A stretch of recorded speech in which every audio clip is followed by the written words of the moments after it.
How do you help take some pressure off your CPU while gaming on a Windows 10 computer? Well, this is Tech Simplicity, and you're watching Hardware Accelerated GPU Scheduling Explained. What's going on, everybody? In today's video, I'm going to be showing you how to boost your gaming performance even further through another Windows 10 setting modification. Having said that, let's get started.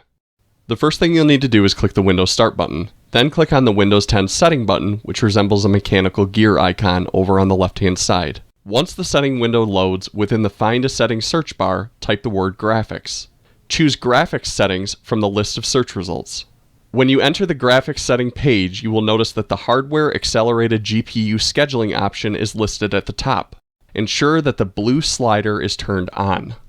After completing this, you can then close the settings window and reboot your computer, which is required for this change to take effect. In the end, by enabling this setting, you are allowing your Windows 10 system to migrate some of the load from your CPU over to your dedicated graphics card, which will increase overall system performance and should allow for better gameplay. Anyway, I hope you guys found this video helpful. Feel free to check back later on the channel for new content, but until next time.